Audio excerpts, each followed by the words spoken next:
talk from someone who you may have seen yesterday on the generative AI panel. So without further ado, I'm thrilled to welcome Sol Rashidi, who is the former CDAO of Royal Caribbean, Sony Music, Merck Pharmaceuticals, and the current CAO of Estée Lauder. And she's going to be sharing her broad experience in a talk entitled AI for Executives, the realities of deploying AI within enterprises. Over to you, Sol.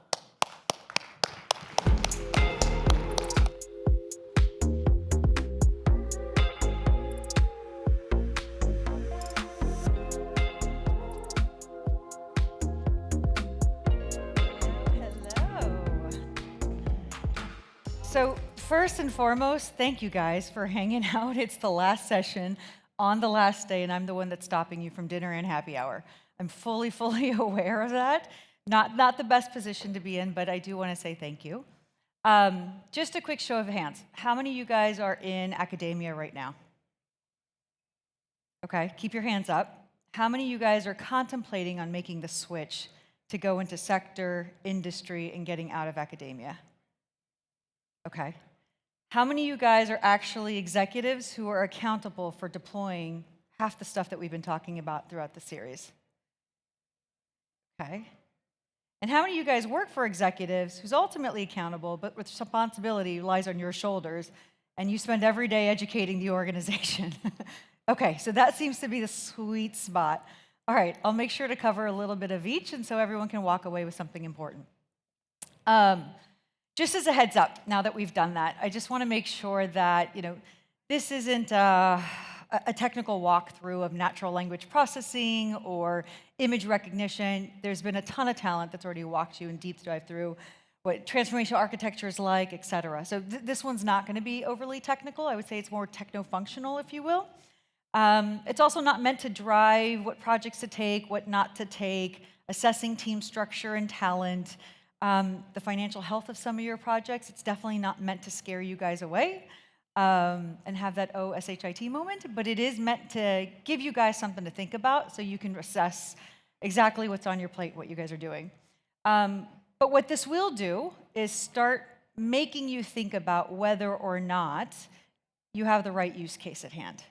And it will make you think through, are the proper ingredients in place for you to be successful, your boss to be successful, or if you're on a team that's accountable and there's a collective success, are you guys being positioned to be successful? Because if not, you need to have the conversations now, because this is probably going to be the most exciting part of it, because in about a year and a half, when you've run out of energy, and you haven't really hit those milestones and deliverables, and you don't have that energy feeding you, you're going to hit into some trouble spots. So this is really about an investment in you and the team and how to ensure success as much as you guys can. You've met a lot of the speakers, and I'm sure you've looked everyone up on LinkedIn, but just to build a little bit of a connection between us, I'm 44 years old. I have 2 young kids. I decided to have kids much later in life because I was focused on my career, but I'm very fortunate. My mother lives with me. I take care of her, and she helps me with the children, and I have a fantastic and very supportive husband. I did move to Miami 6 years ago. I took my first C-suite position as the Chief Data and Cognitive Officer for Royal Caribbean, and they are based in Miami. So I left New York, moved down there. It's amazing if you guys have never been. But the ironic thing is all my jobs have been back in New York City, so I just commute back and forth. Studied chemistry, played water polo. I did play professional sports. I actually thought I was going to be a professional athlete. I had no idea this was the space I was going to fall into. I always say I was at the wrong place, wrong time, and I took the position no one wanted. And in today's world, we call it a data engineer. Back then, it was a data analyst. And we were creating magnanimous Excel spreadsheets because we didn't have all the fancy tools that were available to us now. There were a few pivotal moments. I think if you guys are ever pondering what's next, how do I make it to the next level? I don't want to be told that I need to deploy this, but I actually want to make the decision of deploying this. And that's kind of what you're looking at. What are the key moments? And when you talk to other executives that sort of help propel those things forward, I always say that I've never really said no to an opportunity. It didn't matter if I was qualified or not. It didn't matter if I was scared or not. It didn't matter if I was intimidated or not. I think just by naturally being a yes person, more doors have opened for me than anything else. And I think if you fundamentally have done that a few times and you're comfortable with change, you naturally start believing in your own capabilities and you know you're going to figure it out. And so just that mindset of being more of a yes person than a no person. And in corporate America, anytime someone tells me no, I say, let's not say no. Let's think of how. I don't want to hear no. And I'll literally write an agenda and just some norms before we go into a meeting. Don't ever interrupt someone who's talking. I don't want to hear the word no. I don't want to talk about risk yet, because ultimately together we're going to figure out how.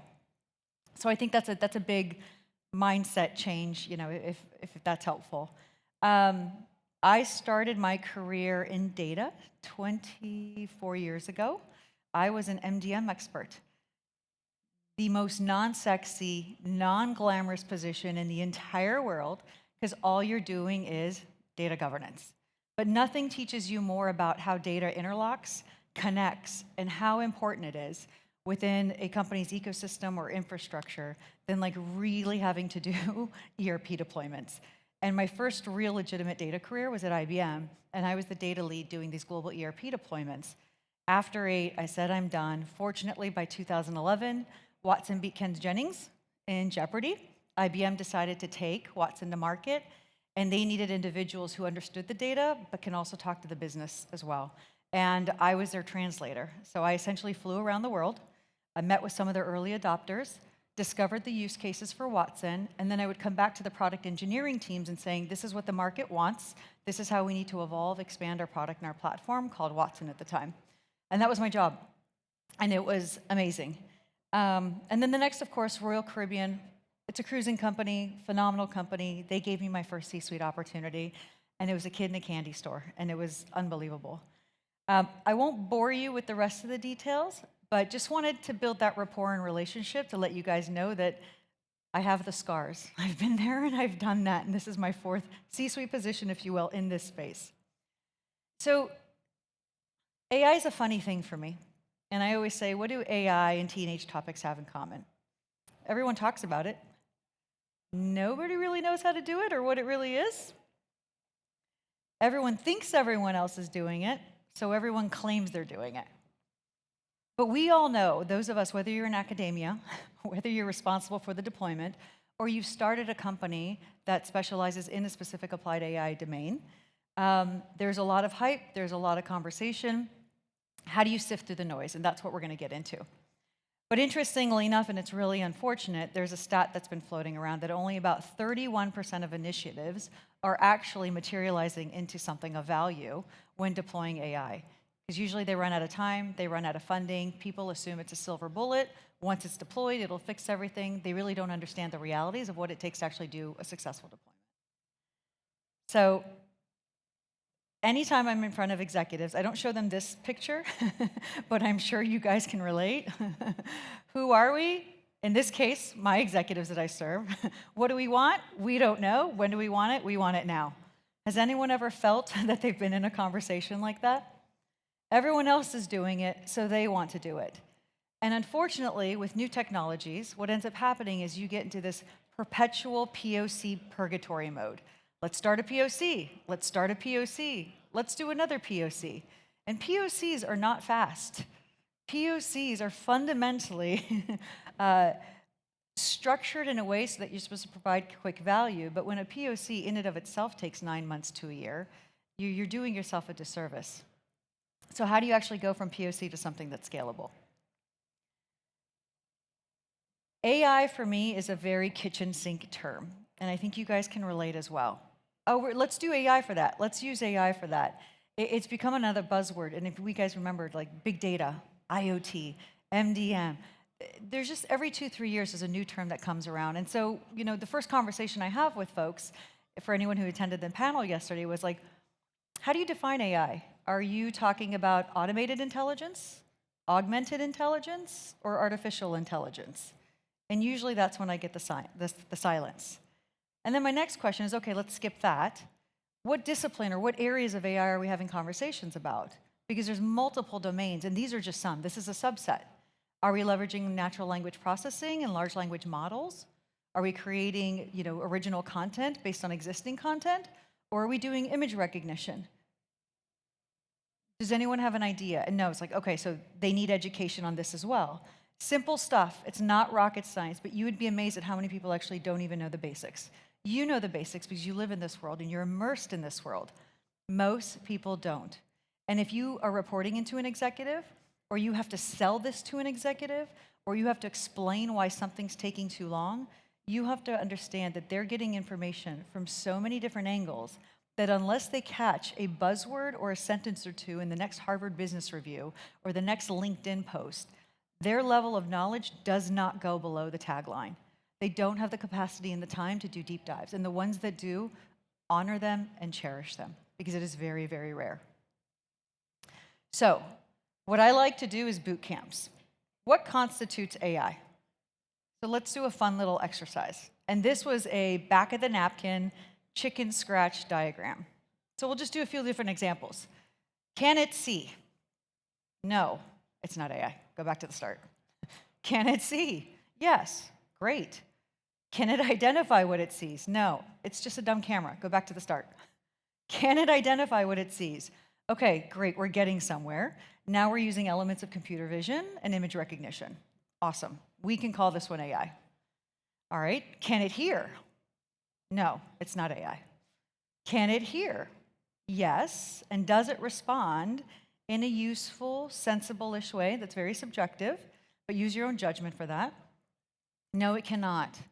All right, well, at a minimum, is it transcribing? No, then it's just a mic. It's not AI. But if it is, okay, great. There could be some patterns of speech recognition that's going on there. So to me, when people say, oh, it's AI, I'm like, is it though? Let's just stop, because sometimes AI is not the silver bullet for everything. And you have to decipher what AI should be used for, and when there's already existing applications and technology that's running on SQL scripts and it's one massive decision tree that can also solve the problem. And by the way, it's been in place for 40 years and it's a lot easier to deploy, and that software is $50,000 versus the $4 million it's going to take you to do this. That's where we come in, and that's where we really have to educate the people that we work with. I love this slide, because anytime I get someone approaching me, well, AI will solve that. I said, will it though? Let me give you a few bare basic examples. I won't name the platforms I used, but one, pick yours, you write in salmon and water. It's kind of funny, right? It doesn't have the proper context. The next one fundamentally has an issue detecting blueberry muffins from a chihuahua's face, because through image recognition, it's learned that a dog has a tail and a legs and ears, etc. But you remove all of that, it has an issue and fundamentally can't recognize the image. Context is still a thing we're working through. Here's my favorite part. About 5 years ago, this was before OpenAI released ChatGPT in November, if you typed in the word gray, it couldn't tell the difference between the mood or the color. If you typed in cold feet, it couldn't tell the difference between the temperature's dropped and my feet are cold or I'm about to get married. Context is super key, and those are things and elements that we still have to bake into it, because that's what's amazing about the human language. We can understand common sense, we can understand context, we process through critical thinking. Some of that stuff is just not programmable yet. So AI by no means, I always say, is a silver bullet. Understand where applied AI can help and where it actually creates more confusion. All right. So since the majority of you guys have the responsibility of doing something for your organization at some point, in your framework, there are 6 things you cannot ignore. Just can't. And it doesn't matter in what priority, because different organizations, small, medium, large, or even in academia, there are 6 elements you cannot ignore. And in no particular order, we're going to go through them. The first is thinking through the use case.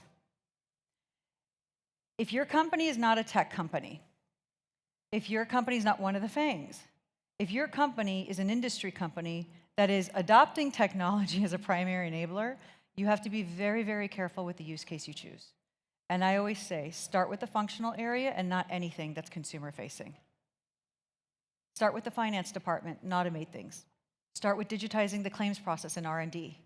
Start with procurement. Start with the function. Your first customers should be internal customers, because the exposure of either profit loss is a lot less. So start with the Start with the function if your company hasn't built that muscle in deploying some more complex AI components. And these are just samples. By no means is this the breadth, depth, and span of use cases, but I'm always a bigger fan of start with functions before anything that's consumer-facing. If we take a look at trends of AI use cases right now, just in general, by the end of 2003, this is kind of where things are trending.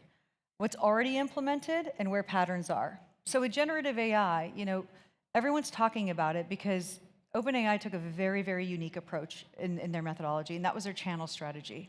They were the first AI product to go direct to consumer. Every other AI product is B2B based. And that gave them a competitive advantage because what ended up happening is they democratized that asset, and they were originally for non-for-profit, and that's what created the buzz. But interestingly enough, when you look at enterprises and organizations, they've been deploying some form of natural language processing within the customer service centers. And the greatest use case that I've seen across all the industries that I've served is, and the greatest opportunity is, the customer service area. Not just to upsell and cross-sell, but imagine if you're an individual on the 1-800 line for a bank or an investment portfolio or a company that sells more than 100,000 products. Learning the manuals and the products is a very, very daunting task, unless you've been there 5 years, 10 years. So this is a great application in terms of onboarding new individuals, because without having to manualize manuals before you can actually speak to a customer, you can actually use this as a virtual assistant and understand what's happening. So if someone calls and says, hey, I'm vegan, do you have any non-vegan based ingredients in your current product? Well, instead of saying, actually we do too, but they're not the primary, secondary, or tertiary primary ingredients. They're more of solvents. And so it helps a ton with onboarding. And the second most commonly used application is anomaly detection. The banks, the credit card services, mortgage, lending, they've been using it for a really long time. But the footprint is definitely going to expand. So without going into too much detail, this is kind of where things are trending. All right, so let's talk about the talent pool. I would have to say that probably one of the biggest issues I have is whether I've inherited a team or I have to build a team from scratch. Any company I've ever worked for is like, okay, here's our recruiting department. Tell them what you need, and they're going to go find your talent. That's not going to work. And I love this, and I've used this. Bless their hearts, but I've used this, and this is like a little running joke, and I don't know if you guys can see it, but here's a bunch of words. I now use this, and I'm not ashamed to say I've copied this. Can you point out which ones are actually terms in data science and which ones are Pokemon characters? Test for you guys. By the way, the ones in pink are Pokemon. They don't know the language. They don't know what skill sets to look. And a lot of people love to overinflate their CV and resume. So unless you're within and unless you understand, you can't have an outside recruiter that's also looking for the creative manager or the head of customer experience also recruit for data science. So whether you're going outside or inside, make sure they know this area well. Otherwise, you're going to be going through CVs, and you're going to be filtering and sifting, and it's going to be a major time suck. So always leverage resources that know this space to save you time in the long run. The second one, or the second argument I always have is, well, I need 3 headcount. Well, why do you need 3 headcount? Well, because I can't find a unicorn, rock star, and ninja all in one. Not all data scientists are created equal. Not all engineers are created equal. Not all software developers are created equal. Great that you're full stack, but are you really full stack? Or are you more front end and you learn the back end at a sheer survival? Okay, you're a data scientist, but what's your specialty? It's not a blanket peanut butter spread skill set that said, okay, they have data science on your resume, let's hire. There has to be fundamental respect for the area that you serve. And then with your group projects, you've got to pick your teammates very, very carefully. And I love this one. How many of you guys have been in team projects where they have no idea what's going on the whole time, but they're just kind of there? Or they say they're going to help, but they really don't? Or they're there at the beginning and then they magically show up at the very end? When you're structuring your team, do not structure it with individuals that have time or capacity or they can volunteer and help. You want the most talented individuals and the busiest individuals are already in demand. Those are the people that you want your team, fundamentally. Otherwise, you're going to be spending too much time organizing them, teaching them, your own team that's actually responsible for development and deployment. It's a sell, but you've got to go through the process. Data. I don't have to explain this to folks, but if you're a data scientist, or if you're doing your PhD in mathematics, or you're a statistician, nearly 70% of your time is spent on aggregating, ingesting, and cleaning up the data so that you have something that meets a threshold level that's adequate for your models. Data scientists should not be doing that work. It's a waste of their time and it's a waste of their talent. And so the number one draining component on data scientists is cleaning up the data. But more importantly, at the start of a project, you've got to figure out what corpus you're working with. And if it's in a state that's usable, in many cases it's not. And if it's not, you got to go back to the use case. So your use case and your corpus, your data set, are the two critical most components, because the two have to align. Because you could have the most amazing data set, or excuse me, use case. But if the data's not there, or it's fragmented, or you're not allowed to use it, or the cleanup effort is going to be massive, it's probably not a good place to start. All right, communication. I know I've said all of them are important. They all are, all 6 of them.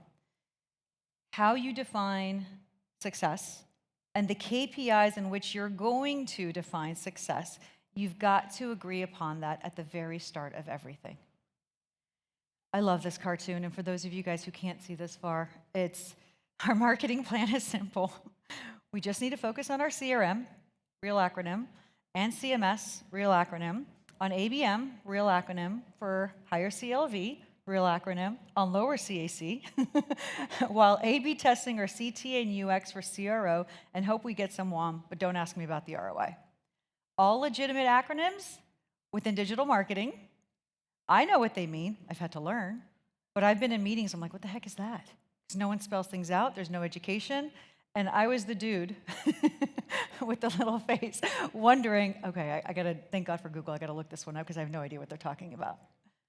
Up front, make sure you're defining things the same way and you're measuring success, you've agreed on it, and don't use acronyms people don't understand. And we always skip through this process. It's common sense, but you'd be amazed at how many times it's actually skipped. Budgets.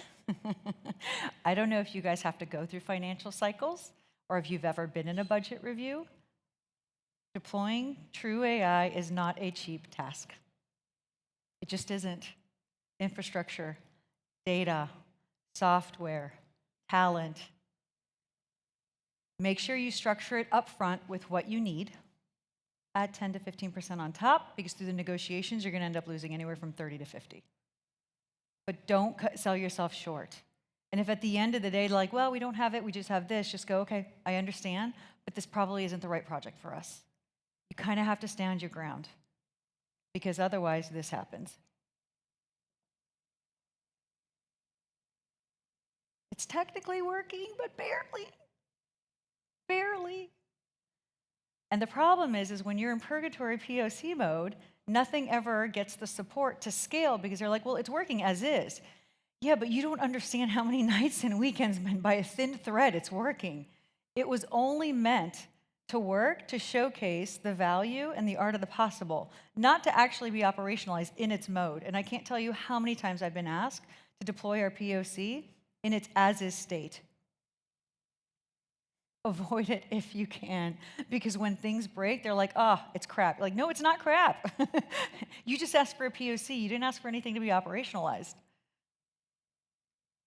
Infrastructure. This one's an interesting one. You're going to have to work really closely with the IT department, and they're going to learn while they earn. That is the reality of it. And the elements that you have to look into: cloud environments, compute, DevOps. Do we have any machine learning frameworks? Do we have an environment in place for MLOps? If you're in a company that's just barely mastering its DevOps or CI/CD pipelines, MLOps is a different beast. Containerization, packaging code, you got to go through all of that. If your IT department, or if you aren't empowered to make these decisions, if they don't have the skill sets for it, think before you decide to take on this POC or take anything to scale. It's going to be like pushing water uphill, not a boulder, pushing water uphill. You've got to have the bare minimum before you can start something. All right, I'm out of time, but just some takeaways. I hope this was fruitful. I kept it very light because I know it's at the end of the day. It's day 2, but just some key takeaways. You're always going to be in a position where you're going to have to sell what you're doing. And you can't sell yourself short because it will impact the efficacy of whatever you decide to deploy. So stand your ground, know the framework, fight for the fundamentals, and then the rest is just really exciting. All right, that's it on my end.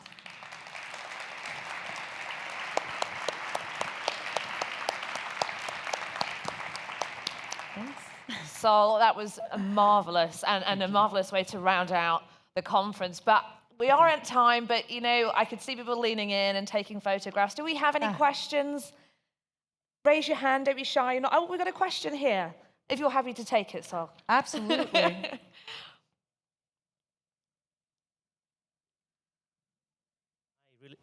Hello. Hello. Thank you for the talk. Really nice. I'm an executive level too, and I'm building AI team to solve multiple solutions. And I heard about the communication part. This is the part that I'm extremely interested about, and it's very important to help the team to communicate with each other, with the different stakeholders. And even nowadays, we're communicating with ChatGPT, right? It's a large language model. So prompt engineers is a new position is opening up to communicate with the machine. And we still see lots of miscommunication. So how do you see what can we do to make this better? Because it's such an important ingredient in your formula. That's a great question, and I think we often overlook communication. If it's not intrinsically in you, partner with someone where it is intrinsically in them. For me, this was a learned skill. You don't come out of the womb saying, hey, I'm an amazing communicator. And I was an engineer. I was a chemical engineer by trade. But through just over time, you build the confidence, you practice, you build the confidence, you practice, you get the knot in your stomach, but you're still willing to do it. Because I'm a yes person, I'm like, okay, I'll do this, okay, I'll do that. And over time, it was built for me. But I wasn't really afraid to try new things, and I'm okay with failure. That's just technically how I learned. So I've had a lot in my life. But if that's not intrinsic in you, if you fundamentally love losing yourself in the code, if you find yourself sitting for 8 hours and you forgot to eat, that you are not going to be the person communicating the amazing components of what you just built. So you have to find someone to partner with who has an understanding of what you're doing, but doesn't need to go into your level, but can relate and build that narrative. Because the storytelling is so critical, because you want to eventually get the stuff you're doing out into the market. And when you give birth to your idea, or your product, or your platform, or you close your first deal, or you see it being deployed, it's the most amazing thing. But you've got to surround yourself around individuals who don't have your strengths, but have other strengths that you just haven't built and don't have an interest in building. But communication is very, very key. You have to have someone that talks their language. Sage and sound advice. Do we have any other questions? Okay, there is one. Yeah.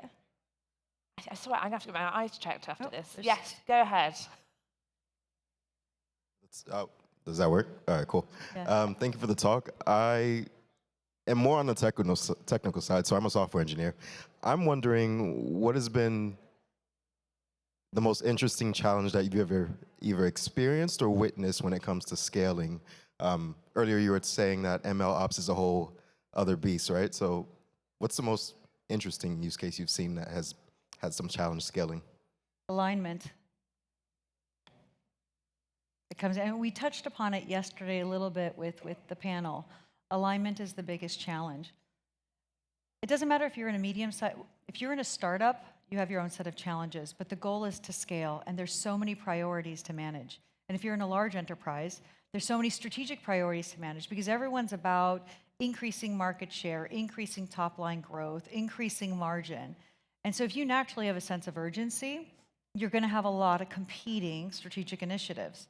Well, if you've got a pot of money that's finite, it's not endless, it's finite. All right, well, we want to open up a new facility in China. That makes sense. All right, we need new product launches because our competitor just released 5 products and we need to answer the market. Okay, We just acquired a brand because it's going to diversify our portfolio. Okay. All of these things require money to institute. Where does your thing fall into play along those strategic priorities? So the question is okay, we're going to do a POC, but for what purpose and what intent? How does it support either a larger strategic initiative and enabling their growth, or how does it have a seat at the table that has equal stakes like everything else? Because we're always going to rely on how do we expand our channels, how do we expand our products, how do we expand our territories and markets, how do we expand marketing funds? That's what all marketing departments want. So you're competing against the same finite resources. So interestingly enough, I find that most things actually don't get to the point of scale, which is why I showed you that picture. They're using the POC version as their scalable solution. But the biggest challenge once you get to that point is aligning on what makes it to the top so you can get the proper funding and resources to do it. Yeah, thank you very much. Please give a huge round of applause to Sol Rashidi. Thank you very much.